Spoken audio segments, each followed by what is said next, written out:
Hello, Mr. Mooney, and welcome to my documentation on the American imperialism. From the late 1800s to early 1900s, the United States shifted from a nation focused on its own borders to one looking outward across the globe. This era, known as American imperialism, changed not just America, but the world. In this documentary, we'll explore the reasons behind the growth of imperialism, the annexation of Hawaii, and America's role in Cuba. Together, these stories show how America began shaping itself into a global power. Reasons for the growth of American imperialism. There were three main focuses driving American imperialism: social, economic, and military. Socially, many Americans believed in the idea of manifest destiny, that the U.S. was destined to spread its cultural and way of life. This tied into ideas of racial superiority, with some leaders arguing it was America's duty to civilize other nations. Economically, the U.S. was producing more goods than ever before, thanks to the Industrial Revolution. Factories needed new markets to sell products and new resources of raw materials. Overseas territories offered both. Military, America was inspired by Alfred Thayer Mahan's, I hope I said that correctly, book, The Influence of Sea Power Upon History. Mahan argued that the great nation have strong navies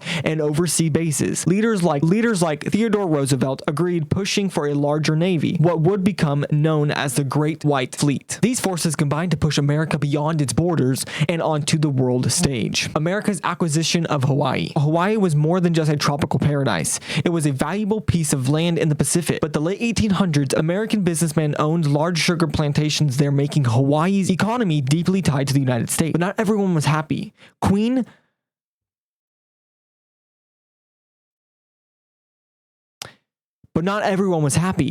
Liliuokalani, I hope I said that correctly, tried to restore Hawaiian control and reduce foreign influence. In 1893, American plantation owners and businessmen, with support from the U.S. Marines, overthrew the Queen. In 1898, during the Spanish-American War, the U.S. officially annexed Hawaii. Leaders argued it was perfect for naval base in the Pacific and virtual for refueling ships. Hawaii's annexation shows how both economic and military interests drove American imperialism. It has also left a lasting impact, as many native Hawaiians saw their kingdom taken from them without their consent. America and Cuba. Cuba was another key chapter in Americans' imperial story. Cuba has been under Spanish rule for centuries, but by the late 1800s, Cuban rebels were fighting for independence. American newspapers, especially those that led William Randolph Hearst and Joseph Pulitzer, used yellow journalism to stir up public opinion. They printed stories of Spanish cultural, often exaggerated, making Americans demand action. The turning point came in 1898 when the USS Maine exploded in Havana Harbor. Remember the Maine, to hell with Spain, became the rallying cry. The Spanish-American War broke out and the US quickly defeated Spain. Theodore Roosevelt Rough Riders famously charged up San John Hill in the end. Cuba gained independence, but America kept a heavy influence for the Plate Amendment, which allowed the US to intervene in Cuba affairs. For many Cubans, independence was incomplete and the US had secured another foothold in the Caribbean. Conclusion. From the purpose of new markets, the annexation of Hawaii, to the war in Cuba, the story of American imperialism between 1860 and 1910 shows a nation's reaching beyond its borders. The U.S. was no longer just a country on the North American continent. It was becoming a global power. But these actions left lasting legacies. Native Hawaiians lost their kingdom. Cuba gained independence, but with strings attached. And America gained a reputation for intervening aboard. The choice made in this era still echo today, and reminding us that the rise of an empire always comes with cost. That is my documentation on my three subjects that I chose and my American imperialism documentation. I hope you really enjoyed it, Mr. Mooney. And if this happens to be one of the top ones and you choose it to be a project that you show for many years now, anybody that's watching this, good luck. I wish you the best luck. Bye.